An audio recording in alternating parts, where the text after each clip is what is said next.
He's the hardest working statesman we've got up there at the federal government level. And, of course, Congressman Ron Paul is one of the few statesmen we've got. And we've only got him for 15 minutes, so let's get right into it. Congressman, what do you make of the Super Congress and the fact that Congress was not able to even be involved in the Libya operation? Well, of course, to me, it's an outrage. First, the Super Congress is some newfangled invention by the people who couldn't solve the problems up there and weren't willing to cut anything, so they're just going to pick 12 people who are supposed to, pick out the things to really cut. So I have no confidence that they'll achieve anything, and even if they did, it'd be risky because why should we turn the whole Congress over to 12 individuals to make these decisions? So I don't anticipate that they're going to come up with a solution. If they did, they'll probably be raising taxes, and they probably won't cut any money away from some of this militarism going on. They haven't even been brave enough to cut the money from Libya, so I don't expect a whole lot to happen from that Super Congress. Congressman, is there any recourse with Obama telling Congress, I don't need your authority to go to war in Libya. I have the UN giving me the authority, and I, quote, do this for their credibility. I mean, are we just going to, I guess, sit here collectively? I mean, I know you've been fighting it, and just allow the power of the purse and the power of war to more and more move to the executive? Yeah, I'm afraid that people aren't going to demand it, and the Congress won't respond, and there's a few of us, that file suit, and we try to fight it and vote against the funding, but we never get the majority. But, it's not like it's brand new. I know this is an outrage, but, it's pretty much what's been going on since Truman. Truman actually, did that on Korea, and, of course, we still are spending money on Korea. At times, a president would come and get token approval. They never get a declaration of war. It's just a token approval to do what I want. If I want to fight a war, I can, and Congress is expected to finance it. So we've given up a lot over the last 100 years, and I think the responsibility of the Congress to be the final decision maker on going to war, that's been long gone lost, but that's one of the things we've all been fighting for, is try to restore that principle to our country. Recently, shifting into monetary issues, you had Bernanke on the hot seat, and you said, is gold money? And he said, no, it's not. Their counterfeit Federal Reserve notes are. Now we've seen 2 weeks ago on Meet the Press, the former head of the Federal Reserve, Greenspan, I'm sure you saw it, say, hey, we're not going to default, we'll just print money. But isn't that a form of default? That's that inflation tax you've been talking about, and another way of cheating people that have bought the treasuries. I mean, it's looking more and more like Hitler in his bunker to watch the Federal Reserve giggling about what they're doing. Yeah, once a country gets this indebted, they never pay their bills. They can't work their way out. Theoretically, we could, if we did all the things necessary, but in reality, countries don't. And especially if you end up over 40% of the money you need to operate, if you have to borrow it, it's at a point almost of no return. So they have to liquidate the debt. First, they won't admit we're in bankruptcy because they've been able to pawn it off on the American taxpayers by raising taxes and inflating the currency and borrowing around the world. But we literally are bankrupt. So the debt has to be liquidated, and it is true, we won't default on the debt in the sense that they won't pay off the holders of bonds. They'll always be paid off, just like the holders of the obligations for Social Security will always send a check. But what they don't have control on is the value of that money they send. Matter of fact, it is a deliberate policy of the Fed, and Bernanke has essentially admitted this, that the only way we can get out of this is inflation. Some of the liberal economists are saying what this economy really needs is an inflation rate of about 6%. And so they're actually encouraging the inflation in order for the real debt to go down. Obviously, if your dollar loses 50% in purchasing power, your real debt goes down 50%. So 50% inflation, which they're liable to get, the real debt goes from 14 down to 7. But the real problem is everybody doesn't suffer equally. Some people suffer more. Some people actually benefit, and the middle class generally gets wiped out. And if they want to aim for 5, 10, or 15, or 30% inflation, they don't have control of it, it may turn into 100% inflation, and it'll get out of control, and that's what I think is our greatest danger right now.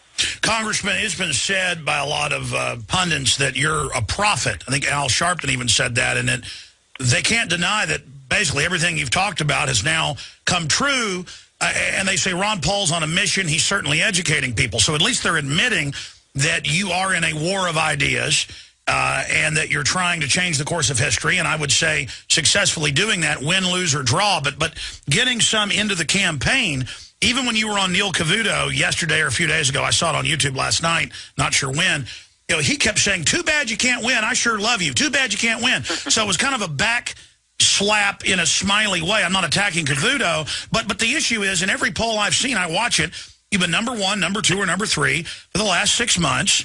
And you win the New Hampshire straw poll. You get a technical tie, even when they're buying the votes in Iowa. And they put out this hoax that you can't win.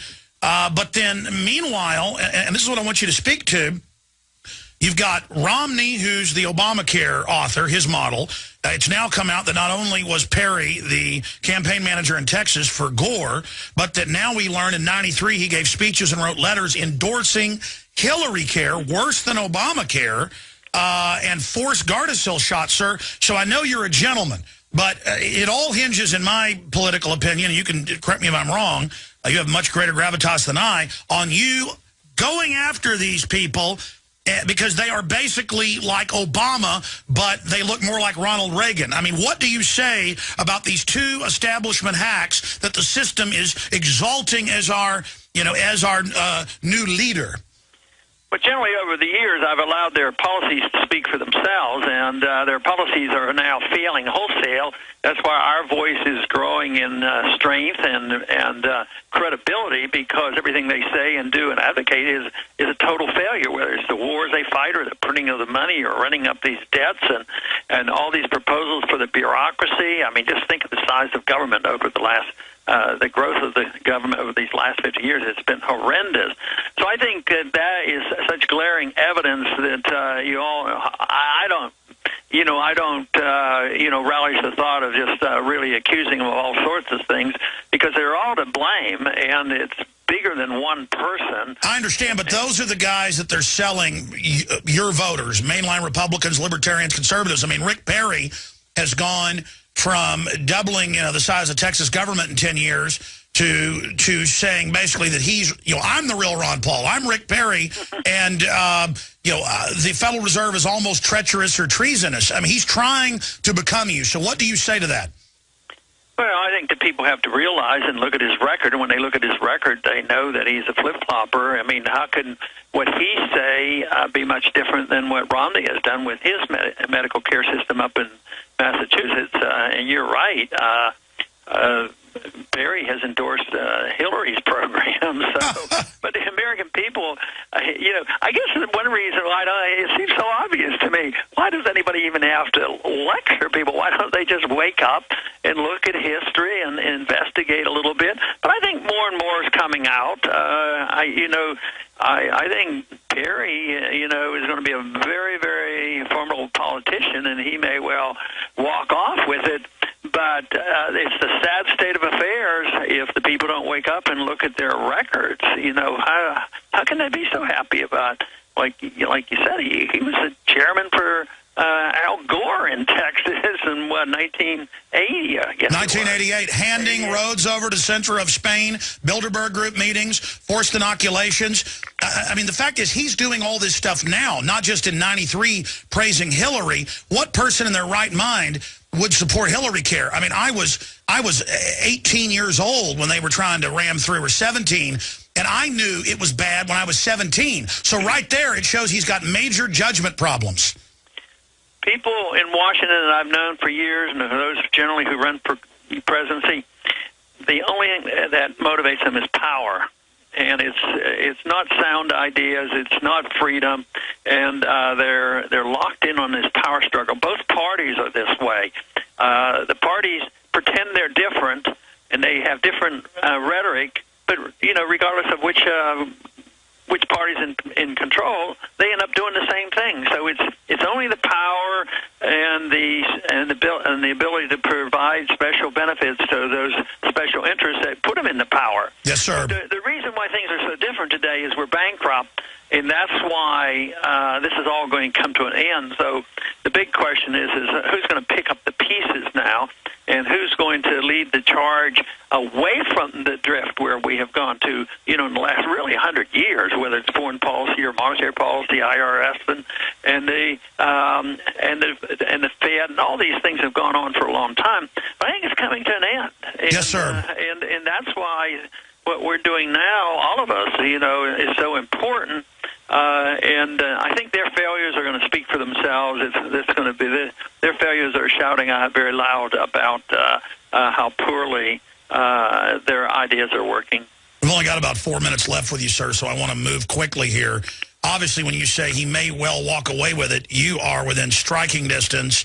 If we can just expose the hoax that is Rick Perry and then the other minion, Mitt Romney, you are going to have it, sir. And it's perfect timing. You're the man of the hour. God has literally, given you to us that you've been right all these years, never compromised. Right as America's collapsing, here you are with the constitutional, tried and true, common sense solutions. But if you do lose, you still win by educating people.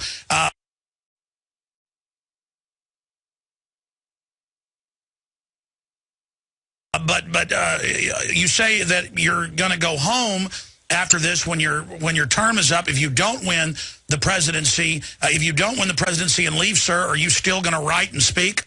Oh, I wouldn't know what to do if I didn't do that. I've always thought that I've always done the same thing, whether I'm in office or out of office or whatever, and the goals have always been the same. The elected position has generally been secondary. But the one thing is, if you're in the business of trying to change the course of a country, you can do a much better job if you're in office. And obviously, as president, I can do a much better job than if I'm just looking for a format and wondering where I'll go next. So, no, it's more or less out of my hands. I just do what I have to do, and we'll see how things come out. So we'll still be able to have you pop in from time to time, even if you do retire. I'm going to be around. You are awesome, sir. Final questions here, because this is why I know you're so real, not just that you don't compromise and not just your perfect constitutional voting record. I hope everybody gets behind you. Campaign for Liberty as well, with all the other great candidates. Donate at ronpaul2012.com. Knock on doors. Get involved in your party precincts. Become a delegate. Ron Paul can win and will win if we get behind him. He's put his hat in the ring and is pouring his heart and soul out. It's up to us to get behind Ron Paul, or wish later by gnashing our teeth that we would have. But, sir, in closing, last year at a Campaign for Liberty event, you talked about a coup in America. You said the CIA's been caught shipping drugs in. We've had a coup in America. I want you to specifically, because I get a lot of questions about that to this day, what you exactly meant by that. Well, what I imagine, if you pin me down, the literal sense of what a coup generally is, probably not quite that, but for the CIA to really be running the show, I was referring to the CIA at the time, because it's so secretive. It's somewhat like the secrets of the Federal Reserve in finances. It's so hard to find out what's going on. But the CIA is involved in war. They are involved in military activity. They pick targets from Langley in Alexandria, in Virginia. They can shoot missiles to any spot in the world, generally killing a lot of people they shouldn't be killing and missing the ones they're trying to target. So therefore, it is totally secret. This is even out of the realm of what Obama does when he says, well, I'm going in and I'm just going to be with NATO and I'm going to start bombing Libya. I think this is very serious. And now we have the DOD person, Petraeus, going over to the CIA, and then the CIA head going over to the military.